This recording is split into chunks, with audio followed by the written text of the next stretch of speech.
Falando sobre novas gerações, há uns 2 anos atrás, a revista Time colocou na sua capa da sua revista uma ilustração de como ela vê a geração contemporânea, a nova geração.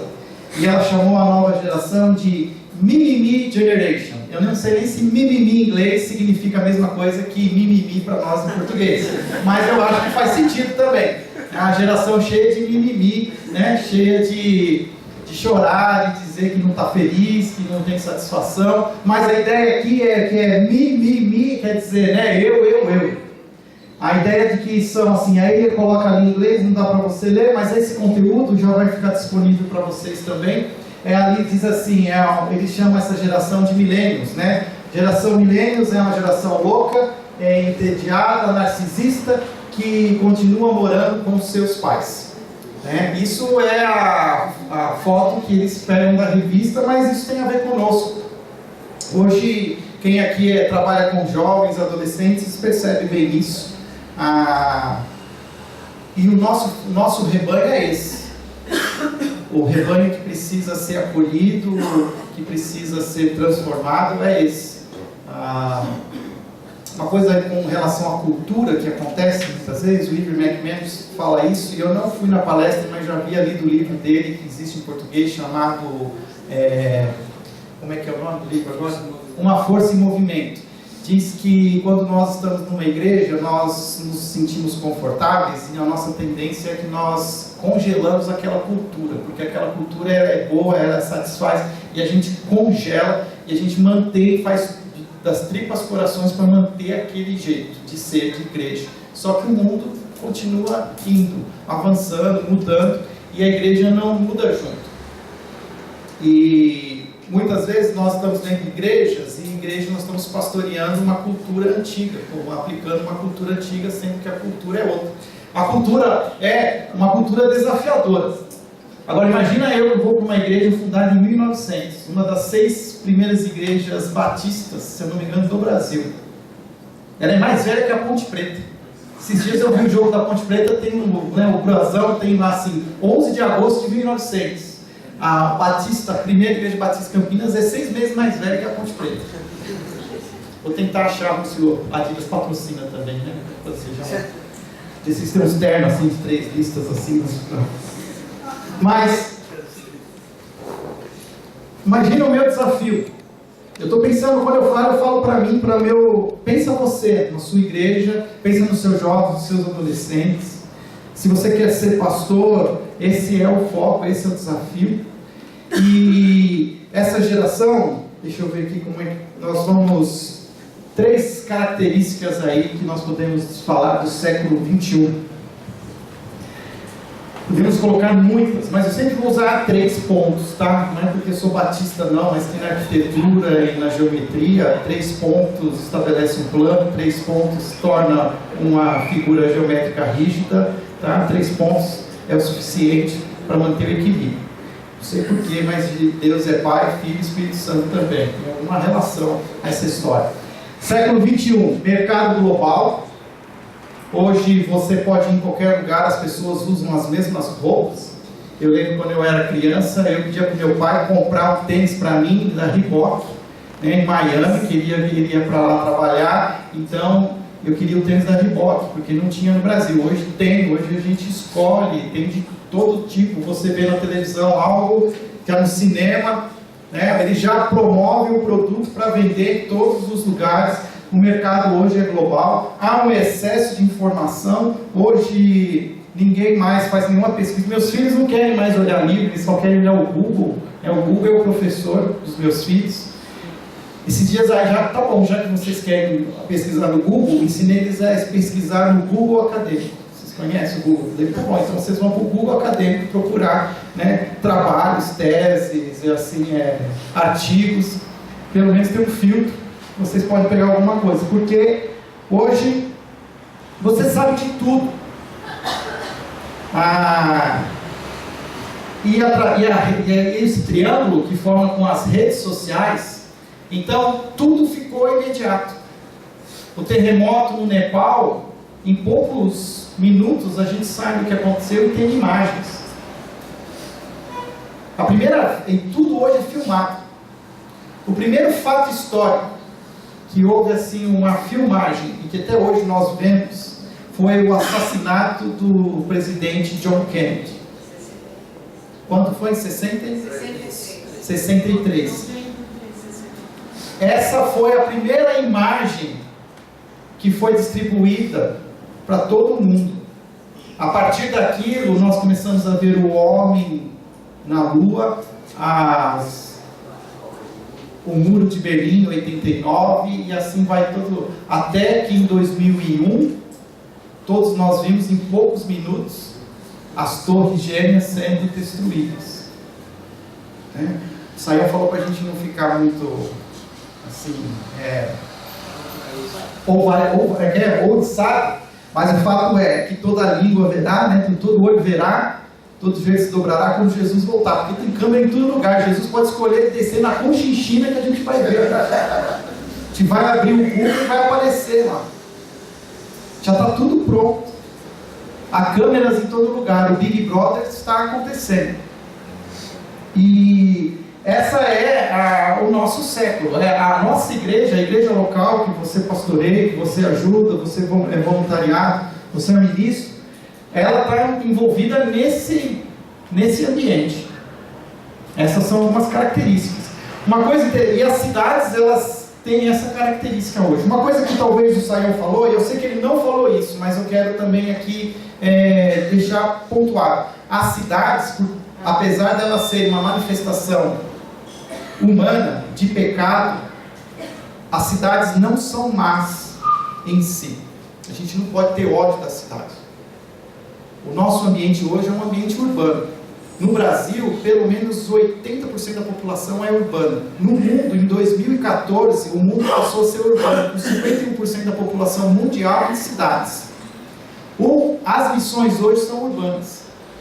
Existe ainda, assim, povos a serem alcançados, mas a grande maioria das pessoas hoje precisam ser alcançadas nas cidades. As cidades, elas têm uma manifestação da própria vida humana. Então, se a vida humana ela é atribulada e corrompida pelo pecado, isso vai se manifestar na cidade. Mas a gente não pode pegar e jogar tudo fora, né? A água suja e o bebê juntos. Tanto que, no final das contas, no Apocalipse, e o Sayão disse isso, Jesus virá com a cidade perfeita, a nova Jerusalém. Nós saímos do jardim, mas nós não voltaremos para o jardim. A nossa morada eterna é uma cidade. A cidade perfeita. A cidade que todos os homens procuram construir e hoje não conseguem. Ela será revelada a nós e nós teremos o privilégio de morar nessa cidade. Então nós precisamos aprender a viver na cidade, porque a nossa eternidade é numa cidade. É a mesma coisa que falar que bateria é do diabo. É falar que a cidade é do diabo. O diabo vem e corrompe a criação humana e usa aquilo para o mal. Mas o diabo não cria nada. O diabo ele vem para matar, roubar e destruir. Toda manifestação de roubo, morte e destruição na cidade é ação diabólica. Então nós temos que entender que hoje nós vivemos essa realidade. Essa batalha espiritual, ela existe sim na cidade. E toda vez que você vê lá, corta para mim, corta para lá, você está vendo a ação diabólica na cidade. Roubo, morte e destruição. Põe na tela. Agora corta para mim. Legal falar isso, né? A pessoa está risada. Mas quando a gente fica vendo essas coisas, o que acontece? Isso promove em mim medo. A gente fica para baixo. A gente fecha as nossas portas, a gente tranca os nossos carros, a gente fecha as portas da nossa igreja. O Hernan está aqui e ele sabe que eu já falei com ele, que eu acho que a PIB de Campinas tem a porta fechada para a cidade. É tanto medo que entra alguém lá que fecha tudo. E aí não entra ninguém, nem o pastor entra, eu tenho que ficar apertando lá no interfone. Porque até agora não me deram ainda lá. Está esperando a posse. igreja é um exército aquartelado, enquanto o inimigo vence lá fora. O pastor Té está dizendo que a igreja é um exército aquartelado, enquanto o inimigo está vencendo lá fora. Eu moro hoje em Vinhedo, há 5 anos eu estou morando em Vinhedo. Eu saí aqui da Igreja Batista do Morumbi, onde eu era pastor da nova geração, fui morar em Vinhedo. Fui morar numa cidade de 70 mil habitantes. É um bairro, né? Assim, um bairro nobre de São Paulo. Cabe todo mundo no estádio do Morumbi. E você anda tranquilo, você deixa as coisas todas abertas. Mas a população que foi morar em Vinhedo, 60% da população é da capital, é de São Paulo. E eles trazem o medo da capital para Vinhedo. E vem com aqueles carrões todos assim, todo mundo com os seus vidros fechados, insufilme, você não enxerga quem dirige. Não tem motoboy que para do seu lado para quebrar o seu espelho. Você não tem problema desse tipo de violência, né? Mas as pessoas levam esse medo. E ninguém quer morar na cidade a não ser dentro dos condomínios. Eu não consegui comprar uma casa se não fosse dentro do condomínio. Você tem mais de 74 condomínios em Vinhedo. As pessoas moram em Vinhedo, mas não votam em Vinhedo. A maioria delas continua votando aqui na capital. Ou justificam o voto. Aproveitam a cidade, mas não participam da vida política da cidade. E além disso ainda estragam a cidade. Porque levam o medo para a cidade. Ninguém se vê, ninguém se enxerga. Essa é a nossa realidade. Mas eu queria aqui abrir a Bíblia com vocês, no texto de 1 Timóteo, capítulo 4, que eu acho que se nós vamos falar de liderança e ministério para as novas gerações, se esse desafio aqui é tão grande, eu quero dizer para você que o ponto a atacar, em primeiro lugar, não é a cidade, mas é a sua vida. Primeiro, você precisa liderar e ministrar a sua vida, para que você esteja apto para ministrar e liderar no contexto em que Deus te levar. E não tem texto melhor do que o de Timóteo, porque Paulo escreve para Timóteo, um jovem pastor, que já estava no seu pastoreio, e as dicas aqui passadas por Paulo são importantíssimas e relevantes e atuais para nós também hoje. Eu vou ler inteiro o capítulo 4, eu não coloquei na tela, porque eu entendi que numa faculdade teológica a gente estuda a Bíblia, então você trouxe a sua Bíblia. Sei que alguns pastores às vezes têm toda a Bíblia, né, guardada no coração, e Bíblia, né, guardei a tua palavra no teu coração para não pecar contra ti, amém. Então se você recita então de cor o 1 Timóteo 4, a Bíblia pode estar aqui também, tá, gente? Né? Se você tem aí um dispositivo eletrônico, pode ser seu celular, seu tablet, a unção está aqui também, tá? Deus é maior que a nossa tecnologia e a gente pode usar assim. Mas diz o seguinte, eu vou ler na versão NVI, 1 Timóteo capítulo 4. O Espírito diz claramente que nos últimos tempos alguns abandonarão a fé e seguirão espíritos enganadores e doutrinas de demônios. Tais ensinamentos vêm de homens hipócritas e mentirosos que têm a consciência cauterizada e proíbem o casamento e o consumo de alimentos que Deus criou para serem recebidos com ações de graças pelos que creem e conhecem a verdade. Pois tudo que Deus criou é bom e nada deve ser rejeitado. E se for recebido com ação de graças, pois é santificado pela palavra de Deus e pela oração. Se você transmitir essas instruções aos irmãos, será um bom ministro de Cristo Jesus, nutrido com as verdades da fé e a boa doutrina que tem seguido. Rejeite, porém, as fábulas profanas e tolas. Exercite-se na piedade. O exercício físico é de pouco proveito. A piedade, porém, para tudo é proveitosa, porque tem promessa da vida presente e da futura. Esta é uma afirmação fiel e digna de plena aceitação. Se trabalhamos e lutamos, é porque temos colocado a nossa esperança no Deus vivo, o Salvador de todos os homens, especialmente dos que creem. Ordene e ensine estas coisas.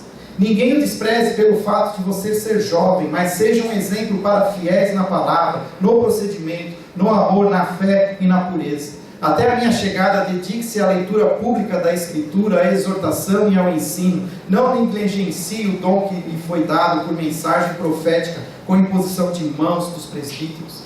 Seja diligente nessas coisas, dedique-se inteiramente a elas, para que todos vejam o seu progresso. Atente bem para a sua própria vida e para a doutrina, perseverando nesses deveres, pois agindo assim, você salvará tanto a si mesmo, quanto aos que o ouvem. Muita coisa tem aqui, não dá para a gente fazer um estudo exegético, mas eu quero, a partir desse texto, trazer aqui algumas ideias para nós. Paulo ele começa dizendo para Timóteo que nós precisamos entender que nesses últimos tempos, se eles viviam os últimos tempos, nós vivemos os últimos dos últimos tempos. Eu não sei quantos últimos tempos ainda tem, mas a gente está vivendo cada vez mais perto dos últimos tempos. Alguns abandonarão a fé e seguirão espíritos enganadores e doutrinas de demônios. Cada vez mais a doutrina cristã, ela está sendo rala, ela está sendo filtrada e sendo retida, e o que está sendo espalhado é doutrina tola, é doutrina vã, é doutrina profana. Cuidado, porque hoje a gente ouve muito mais o que as pessoas falam para nós do que o Jesus fala. A gente não ouve mais a voz de Cristo. A gente não senta mais, a gente não está estudando a Bíblia, a gente está entrando no YouTube e vendo mensagem do Ed René e replicando a mensagem do Ed René. Fernandes Dias Lopes, a gente compra os livros da Agnes, da editora lá, que são as mensagens expositivas, porque eu acho que o último pastor que está fazendo mensagem expositiva, que escreve elas todas, é o Fernandes Dias Lopes.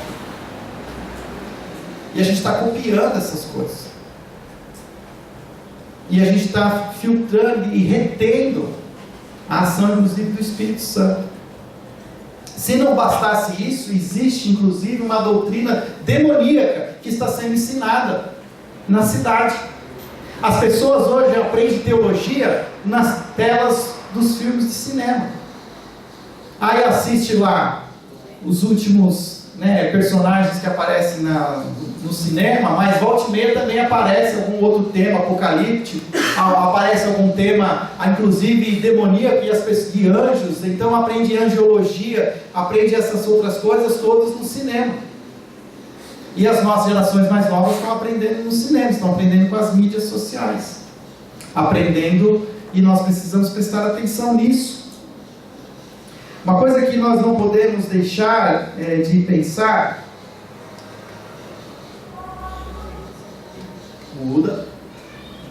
a igreja está exposta ao poder da mentira e da sedução do mundo. Esse ambiente que a cidade está hoje, esse ambiente que está a igreja local da cidade, ela tem assim 3 características, e de novo 3, o pastor Saião falou um pouco dessa questão do pós-modernismo. Mas se eu fosse escolher assim 3 características, de novo, para que a gente pudesse focar, eu pensaria no individualismo. Lembra lá da geração mimimi? Hoje tudo é eu. Hoje tem um banco que é feito para você. Antigamente o banco era do Brasil, agora é o banco do Gustavo, é da Regina, é da Beatriz. Cada vez mais as coisas estão sendo individualizadas. Nós antigamente íamos até Paris e nós gostávamos de ver lá e tirar uma foto da Torre Eiffel. Hoje nós queremos tirar uma foto nossa na Torre Eiffel, porque a nossa presença é que torna a foto importante. E aí você tem, agora os nossos braços estão curtos demais, agora existe até aquela palavra que eu não vou falar, que eu acho muito feio, aquela haste de selfie, para poder caber na foto. E tudo mais que você quiser, mas com eu na foto.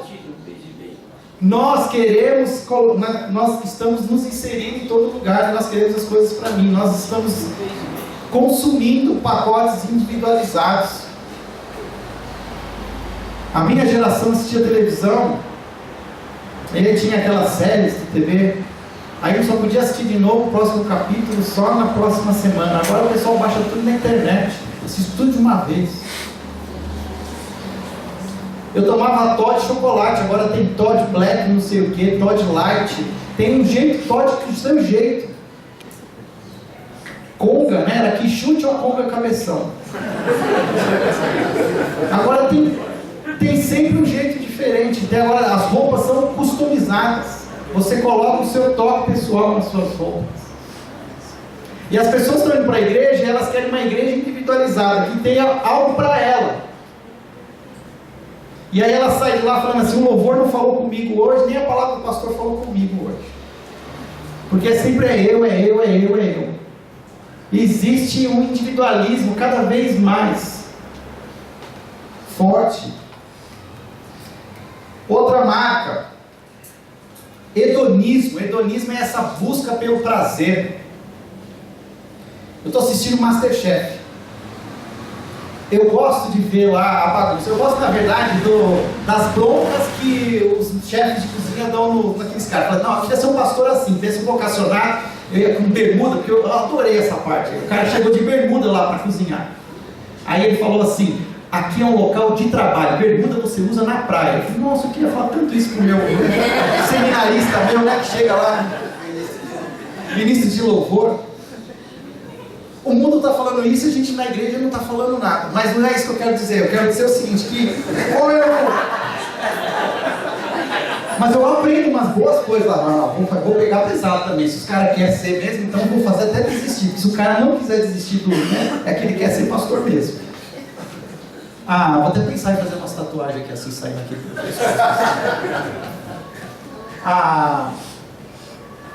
O que eu quero dizer com o hedonismo? Porque olhando lá o MasterChef, você pega, as pessoas têm as suas profissões, elas estão trabalhando. Tem um lá que é piloto de helicóptero da polícia militar, tem um outro lá que é um alto executivo de uma empresa, tem outras pessoas do setor de relações públicas. Mas o que elas falam? Que elas não são felizes e que o sonho delas de felicidade é a gastronomia, é fazer comida, é algo que dê prazer. A gastronomia não é errada, mas hoje existe assim essa ideia de que você precisa fazer algo que dê prazer. As pessoas estão abrindo mão de seus chamados, suas profissões, para tentar fazer algo que dê prazer a elas e ofereça prazer aos outros. Por isso que há tanto mais hoje assim, faculdades assim, ampliando seus cursos em áreas como gastronomia, turismo, moda. Essas coisas não existiam antes. Por quê? Porque são coisas que estão ligadas a essa questão do hedonismo. Elas não são erradas, mas a gente tem que tomar cuidado se a gente não está sendo controlado por essas ideias. Dentro da medicina, sabe qual é a especialização hoje que os médicos não querem mais? Pediatria. Sabe por quê? Neném não marca a hora para ficar doente. E aí dá trabalho de ser médico pediatra. O telefone não pode ser desligado. Tem que atender a mãe. E mãe de recém-nascido geralmente é chata mesmo, né? Meu filho não está mamando. Meu filho não sei o que. O médico começa... Isso não tá me dando alegria. E cada vez mais, nós estamos sendo... E estamos levando isso para as nossas igrejas. Querendo satisfazer as pessoas na igreja. Outra coisa que tem a ver com o nosso sinal do tempo é o consumismo. Nós estamos consumindo cada vez mais. Há um livrinho chamado Shabá. Eu não lembro agora o nome dele, do rabino. Heschel. Abraham Heschel. Chama Shabá. É um livro que nós temos que ler uma vez por ano. Porque é um rabino nos mostrando a essência do descansar, do abrir mão de correr atrás das coisas. Porque ele fala o seguinte, ele fala que no hebraico não existe um termo para descrever coisas.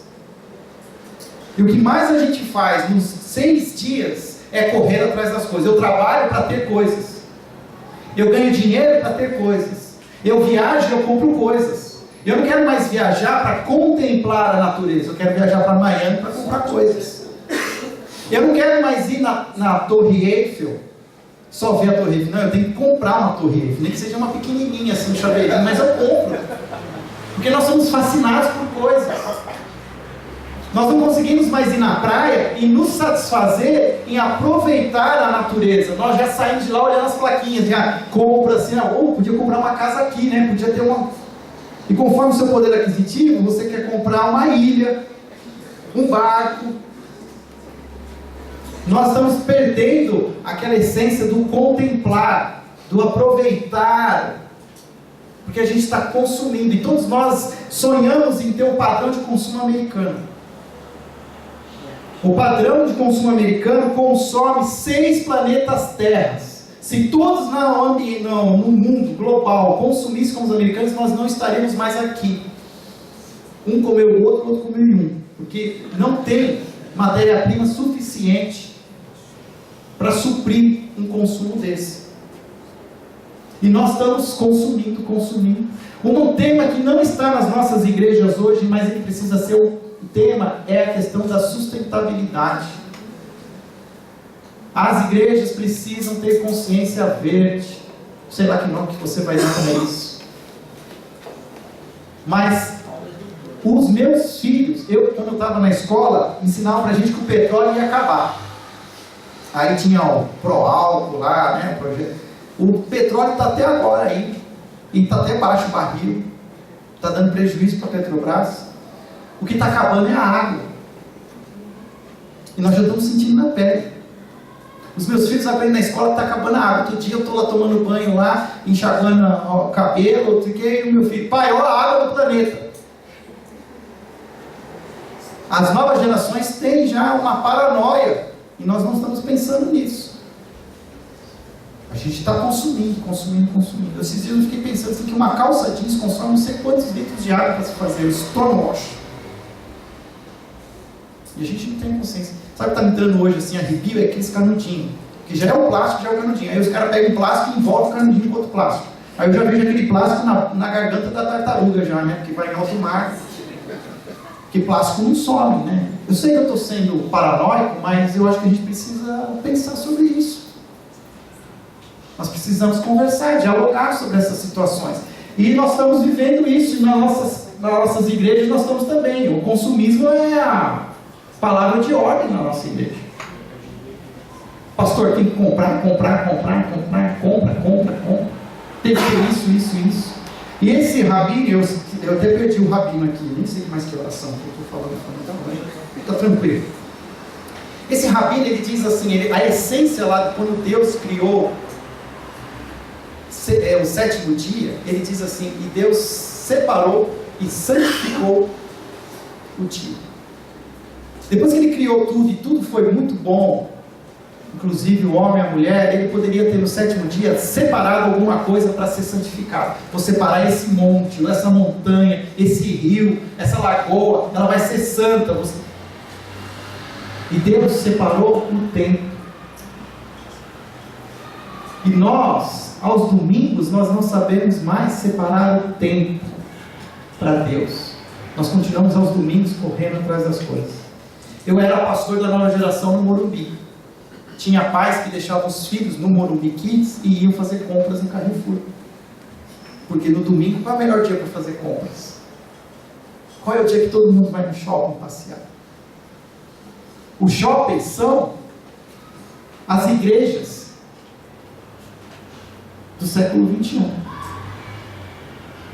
Há várias igrejas dentro dos shoppings, para todos os tipos de pessoas, porque elas têm essa essência individualista, a essência hedonista e a essência consumista. Uma crítica de novo para o pessoal que mora em Vinhedo como eu. Nós estamos numa cidade de 70 mil habitantes, com muitas áreas verdes, com muitas trilhas, dá para fazer muita coisa. As pessoas pegam os seus carros e vão para Campinas no shopping.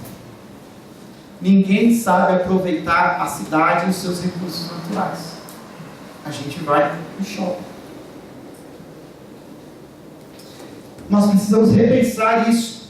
E a nossa liderança, o nosso ministério, as novas gerações, precisa entender que quando Paulo fala dessas doutrinas diabólicas, nós estamos muitas vezes adotando essas coisas. Estamos levando isso para as nossas igrejas. E nós, na igreja, nós precisamos desconstruir essas situações.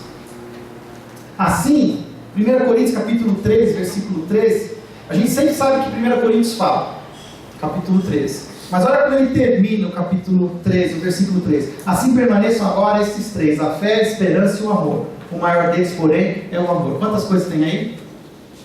3. Se Se você fosse aplicar, vou usar aqui um paradigma para a sua igreja, para o seu ministério, isso aqui não é igreja com propósito, igreja ministerial, igreja em célula, crescimento natural da igreja, é Bíblia. Paulo está dizendo o seguinte: o que precisa permanecer? A fé, a esperança e o amor. Porém, o maior deles é o amor. Você precisa pegar isso aqui. Seu ministério é aplicar a fé, a esperança e o amor no seu contexto. No contexto da sua igreja, da sua cidade. Eu fiz um exercício, comecei a pensar nisso. E eu pensei assim, que você ataca o individualismo com a fé em Jesus Cristo. Jesus é um modelo que combate o individualismo, pois Ele mesmo deu a sua vida por nós, abriu mão da sua vida. E eu, crendo em Jesus Cristo, eu abro mão do controle da minha vida. Menos eu, mais Jesus. E nós não estamos pregando Jesus nas nossas igrejas. Nós pregamos um monte de coisa, mas nós não falamos de Jesus. E está cada vez mais sendo falado isso pelos teólogos agora, essa centralidade do Evangelho, não sei o que é, né, igreja centrada. É isso aqui, você pode usar o nome que você quiser, mas é Jesus, apontar para Jesus. Porque se Jesus estiver no centro, você não consegue se colocar no centro. E nós precisamos cada vez mais ensinar para essas novas gerações Jesus Cristo.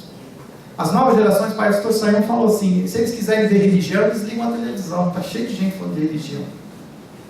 As pessoas não precisam de religião, as pessoas precisam de Cristo. Nós combatemos o individualismo com a fé em Cristo. Por que nós podemos aplicar a esperança no hedonismo? Porque uma das prováveis causas do hedonismo é a falta de esperança no futuro. Ninguém mais quer estudar pra caramba para medicina e depois ter que trabalhar como é que chama aí, nos postos? No AMO, no SUS. Como chama aqueles outros postos lá que tem agora? Tem que ter na Vinhedo, esqueci agora. UPA. Você chega no UPA e fala, epa. Né? Mas, não, diz assim, olha, é melhor você aproveitar o agora. Vamos aproveitar, vamos terminar, vamos fazer agora. Então, se tem que fazer, vamos gastar, vamos se divertir. Vamos encher a cara. E nós precisamos trazer esperança. E a esperança é essa vida presente. Precisa ser uma vida cheia de esperança. A minha vida com Cristo começa com a fé, centrando Jesus no meu coração. Mas a minha jornada é uma jornada de esperança. É uma jornada de santificação. Eu abrindo mão das coisas que eu gosto para aquelas coisas que Jesus deseja que eu faça. E nessa jornada de esperança, você pode chamar como você quiser, jornada de recuperação, jornada de santificação, de transformação. Precisa haver discipulado, precisa haver caminhar junto, né, lado a lado. Muitas vezes a gente para ali na frente, está querendo fazer assim, salvando todo mundo, quando todo mundo no barco salva vidas. Mas nós precisamos aprender a conviver e viver com esperança, satisfeitos, felizes. O livro de Apocalipse é nos dado e ele nos revela as últimas coisas, não para nos dar medo, mas para nos trazer esperança. Pois a história não acaba com o mal vencendo, mas com Jesus voltando, o alfa e o ômega, o princípio e o fim. A história começa em Jesus, a história termina em Jesus. Se a história ainda não terminou em Jesus, a história não acabou. Ainda há esperança. Não tem aí uma cântica que a gente fala, há esperança outra vez? Nós precisamos cantar essa esperança. As igrejas precisam ter espaços de esperança.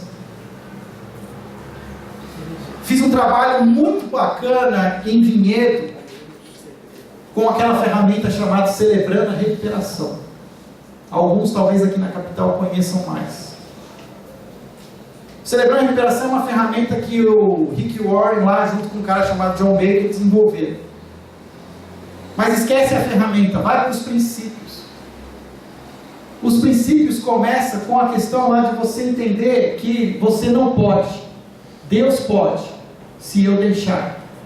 Isso é combate até à religiosidade. A gente acha que isso é só para quem tem problemas com álcool, drogas. Mas é para todos nós, os cristãos religiosos. Porque nós também estamos vivendo uma religiosidade idólatra. E nós precisamos nos descontaminar. Aprender a viver dependente de Cristo e não da cultura da minha igreja, do meu pastor. Tem gente que é dependente de pastor, codependente de pastor. E nós precisamos ser dependentes de Cristo. Está cheio de ovelha, dependente emocionalmente de pastor. E nós precisamos ensinar as pessoas a viver dependentes de Cristo. Porque viver uma vida cristã é uma vida de sacrifício, não vai dar muito prazer não, muito pelo contrário. Aquele que quiser seguir, negue-se a si mesmo e siga-me. E Lucas ainda diz o quê? Negue-se a si mesmo diariamente, todo dia. Por isso que no Celebrando Recuperação eles falam só por hoje. Basta cada dia o seu mal, mas é todo dia eu me moldo para não cair no hedonismo, mas para servir a Cristo. A ponto então de eu viver contra esse consumismo, não agora consumindo, porque aquilo que eu precisava ter, eu já ganhei em Cristo Jesus. O que eu vou fazer agora é repartir esse amor. O amor que o próprio Saín disse lá, que é a igreja manifesta o seu amor com práticas de graça. E uma igreja, para esse novo tempo, que trabalha com uma nova geração, precisa ser uma igreja que tenha alguma prática que faz sentido. Porque uma nova geração está cansada de teoria. Existe uma nova geração que não quer mais saber de teoria, eles querem saber de prática. Por que bomba livro de história de pessoas que fizeram grandes conquistas? O cara sobe o Everest, escreve um livro e vende pra caramba. Porque hoje existe uma sede por vida prática, por vida que faça sentido. As pessoas querem, a nova geração quer alguma coisa que faça sentido. Então, se você, por isso que eu falo, se eu não viver uma vida que faça sentido, se eu não sou o primeiro a ser essa pessoa que não sou individualista, mas vive em fé em Cristo, a minha esperança não está no prazer, mas está em esperança em servir a Jesus, repartindo o amor. Se eu não praticar isso, ninguém vai me ouvir. Os exemplos que o Sayão deu, de pessoas que perceberam, antigamente era caiu a ficha, né? Agora pegou o Wi-Fi. Sem senha. Sem senha. Pegou, achou lá e se ligou. Por quê? Porque alguma prática demonstrou amor. Um amor que não foi individualista, mas um amor que serve. E nós precisamos pensar nisso.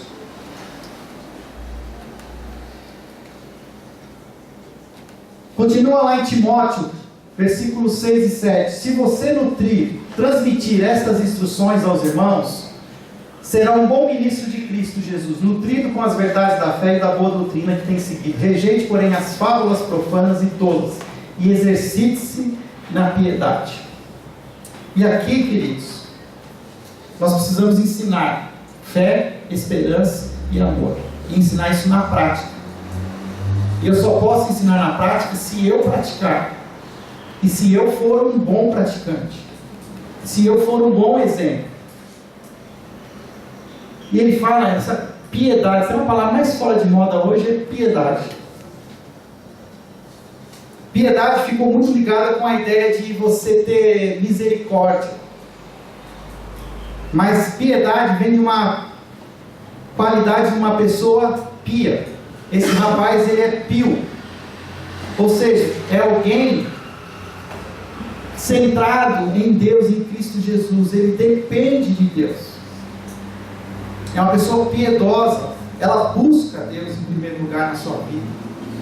Ele não consegue viver o dia dele, a cumprir a agenda, sem antes apresentar a sua agenda em oração para Deus. Quantas vezes a gente que está na igreja, a gente tem uma demanda enorme, e a gente já começa fazendo, correndo atrás das coisas, e nós nem apresentamos a agenda para Deus. Deus, qual é a sua agenda? A minha agenda é essa, mas eu estou disposto a mexer a minha agenda. A piedade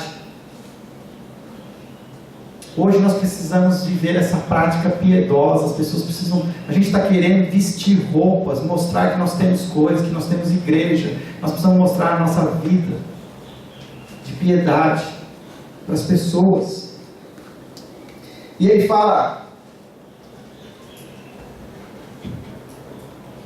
o texto lá eu cortei, mas que ele fala assim que até o exercício físico tem pouco proveito. Cuidado para você também não exagerar e menosprezar a sua saúde física. Porque o trabalho ministerial suga. Vai te sugar fisicamente, vai te sugar emocionalmente e vai te sugar espiritualmente. Você precisa ter condições de suportar. Teve uma palestra agora, eu não fui também, mas aí eu sempre mando um espião que fala para mim depois, o Bill Hybels. Tem os espias. E o Bill Hybels diz lá que ele falou o seguinte, que ele tem 4 coaches. Ele tem um coach espiritual, um cara mais velho com quem ele tem um coach físico que ajuda ele a ter condicionamento físico. Ele tem um coach que ajuda ele com a família. E ele tem um outro coach que ajuda ele com a igreja, se eu não me engano é isso. Porque ele entendeu que ele precisa estar equilibrado para poder fazer a sua vida ter equilíbrio. Eu tenho aprendido isso na prática. Eu fiquei 9 anos na Igreja Batista do Morumbi. Uma igreja muito grande, com muita coisa, com muitas bênçãos e muitos problemas. E eu fui tentando resolver todos eles, conforme eu podia, na minha força, jovem. Eu engordei 90 quilos. Tive apendicite, pernas no rim. O Luiz Felipe sabe que ele fala assim, agora eu estou te abraçando aqui, você está magrinho. Eu só fui achar o meu equilíbrio emocional e físico em Vinhedo, quando eu saí daquela loucura. E um pastor que tem me inspirado é o Ziel Machado, é um pastor de formação batista que hoje ajuda uma comunidade metodista na saúde. E sabe qual é um dos maiores desafios que o Ziel tem na vida dele? Ele foi discípulo de John Stott, ele estudou em Londres com o John Stott. O maior desafio dele é fazer a maratona do Rio de Janeiro todo mês de julho. Eu já cheguei na meia maratona de Campinas, eu já fiz a meia maratona, já fiz 2 meia maratonas, eu vou chegar lá também. Porque eu quero ter condições de aguentar o tranco e suportar fisicamente também. Porque senão não aguenta. Ainda mais pastor que vai na casa de um de outro, come isso, come aquilo. Você vai na casa do outro, não come. Né? Eu não como comida. Eu como na casa dos irmãos, mas daí eu saio correndo nas ruas agora para queimar a caloria. Continua. Vou terminar. Muda. Ninguém me despreze pelo fato de você ser jovem, mas seja um exemplo aos fiéis na palavra, no procedimento, no amor, na fé e na pureza. Até a minha chegada, dedique-se à leitura pública da Escritura e à exortação. Desde que nós estamos vivendo esse tempo dessas mídias sociais, nós temos muitas ferramentas e muitos recursos. E cada jovem sempre tem uma ideia mais criativa que outra. Você tem sempre uma ideia criativa que você quer apresentar na sua igreja. E você tem razão em fazer isso, mas a sua ideia criativa, ela precisa ter um ponto de partida. Ele fala da leitura pública da Escritura. Hoje, o sermão de 3 pontos é assim: a pessoa lê a Bíblia, sai do ponto da Bíblia e nunca mais volta para a Bíblia. E eu estou tentando aqui, me esforçando para falar debaixo da linha de 1 Timóteo 4.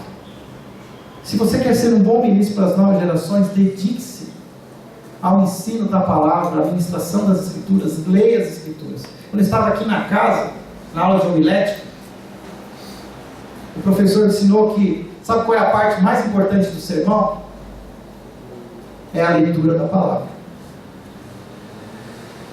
Nada que você possa falar pode ser mais importante do que aquilo que já foi escrito e revelado aqui.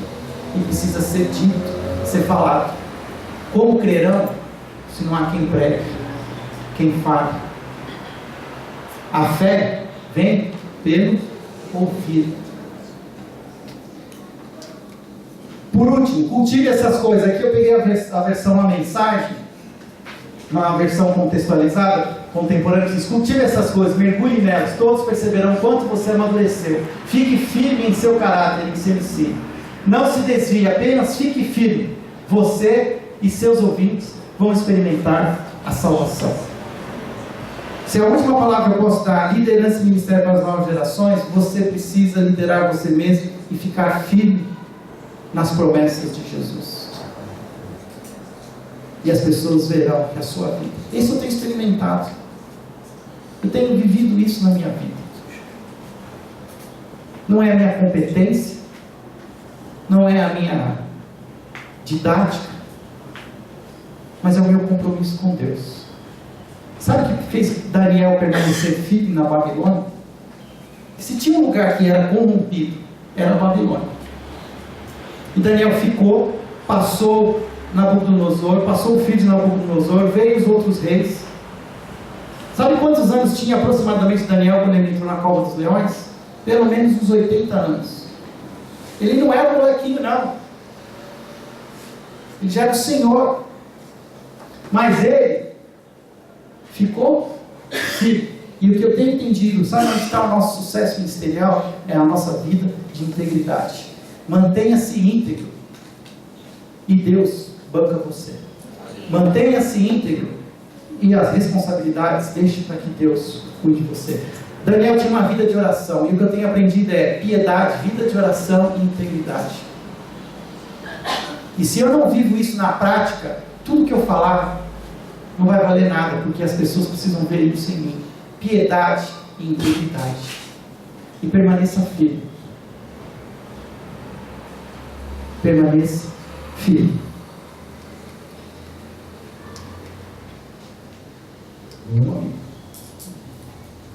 Se não puder liderar a mim mesmo, os outros não me seguirão. Se não puder liderar a mim mesmo, os outros não me respeitarão. Se não puder liderar a mim mesmo, os outros não serão os meus parceiros. John Maxwell, isso em Liderança 360. Preciso entender isso. E para terminar, eu gosto de ser prático. Se você não entendeu nada até agora, pelo menos algumas coisas práticas para você. Mantenha uma rotina de devocional. Sabe o que me frustrava quando eu estava nesse momento de transição, que eu fui sondado por algumas igrejas? Ninguém perguntava da minha vida de oração. Perguntava da minha participação dentro do nacional, perguntava não sei o quê, mas ninguém perguntou se eu orava. O Hernan sabe porque ele estava lá, a PIB de Campinas perguntou, e eu fiquei feliz, porque eu pude dizer, olha, eu tenho sim, eu tenho um exercício, eu às vezes erro, eu sou negligente, mas eu estou lutando, eu tenho uma rotina. Cuide da sua saúde física e emocional. Cuidado que nós, pastores, vocacionados, líderes ministeriais, muitas vezes a gente acha que tudo também é religião, espiritualidade, mas nós somos corpo, alma e espírito. A alma emocional, cuidado que a gente precisa aprender a cuidar também emocionalmente. Saber dizer não. Respeitar os seus limites. Leia uma biografia por ano. Comece a ler histórias de outras pessoas que te motivem, que te dê um incentivo. Esses dias achei um livro do fundador do Exército da Salvação, pela editora Jocum. Muito bom livro. Aprendi um monte de novas lições. Memórias de um Pastor, Eugene Peterson. É um livro que todo pastor precisa ler. Aquele outro que é um clássico também, Irmão André. Esqueci agora, o Contrabandista de Deus. Nós precisamos ler essas histórias de pessoas, de gente que fez. Leia uma biografia por ano. Aprenda inglês e mais uma língua. Se nós estamos num mundo global, esse eu negligenciei muito tempo na minha vida. Nós precisamos saber a língua que se é falada no mundo. Nós perderemos oportunidades se nós não tivermos essa... E não é só o inglês, não. É o inglês, o português e mais alguma coisa. Mandarim é bom. Mas eu vou ficar com o espanhol. Né? Nunca pare de estudar. Nunca, nunca. Você nunca saberá tudo. Você nunca estará pronto. Você sempre poderá aprender mais um pouco. Escolha alguém para ser o seu mentor. Eu ia trazer um livro, eu esqueci onde está, mas eu lembro que eu aprendi uma coisa, que nós precisamos ter uma referência, nós precisamos ter heróis. Quem são os seus heróis? Pode ser pessoas que já morreram, do passado, mas que te inspiram a sua vida. Faça uma lista dos seus heróis. Mas tenha na sua lista mentores, pessoas que você pode bater na porta, mandar uma mensagem. Num tempo meu difícil, tinha alguém que eu podia mandar uma mensagem no Facebook, em 5 minutos ele me respondia. Eu considero ele um pastor para mim, porque ele me ouve e ele me ajuda. Tenha mentores, pessoas mais velhas, próximas de você, que você pode aprender e se aconselhar. Tenha companheiros de batalha. Trabalhe em rede. As pessoas estão em redes. Também esteja em rede. Não se isole na sua igreja. Converse com as outras pessoas. Troque informações. Participe, como o próprio Sayão disse, de congresso. Participe de viagens missionárias. Uma das coisas que mais faz sentido na minha vida, toda vez, é quando eu participo de viagens missionárias. A gente fica, às vezes, tão focado na nossa igreja local, contaminado, às vezes, por algumas espiritualidades fracas e até mesmo por doutrinas vãs, que quando a gente sai, a gente volta renovado. O meu chamado fez sentido quando eu passei uma semana numa tribo Yanomami. Quando eu vi um missionário que dedicou 20 anos da vida dele para os Yanomamis pedir sempre a mesma história da Bíblia. E ele, 20 anos da vida dele, ele sempre contava a mesma história da Bíblia. Mas hoje, depois desses 20 anos, hoje já são mais quase 35 anos, ele tem uma igreja de ovelhas salvas em Jesus Cristo. E fez diferença. E eu era arquiteto, fazia uns projetinhos para a Prefeitura de São Paulo que nunca saíram do papel. Eu quero fazer um projeto eterno, eu quero um projeto que fica no papel. Eu saí de lá e me matriculei na faculdade teológica. Foi depois que eu fui essa viagem. Eu fui falar para o meu pastor que eu precisava, eu não sei o que Deus vai fazer, mas a hora que Deus me chamar eu preciso estar preparado. E eu me inscrevi na faculdade. Então, os despertamentos, nunca percam uma oportunidade numa viagem missionária. Queridos, era isso que eu queria passar para vocês. Continua à disposição. As redes sociais facilitam isso, os contatos. Eu estarei sempre à disposição para aconselhar, para ajudar. E eu queria orar com vocês, pedir ao Senhor que continue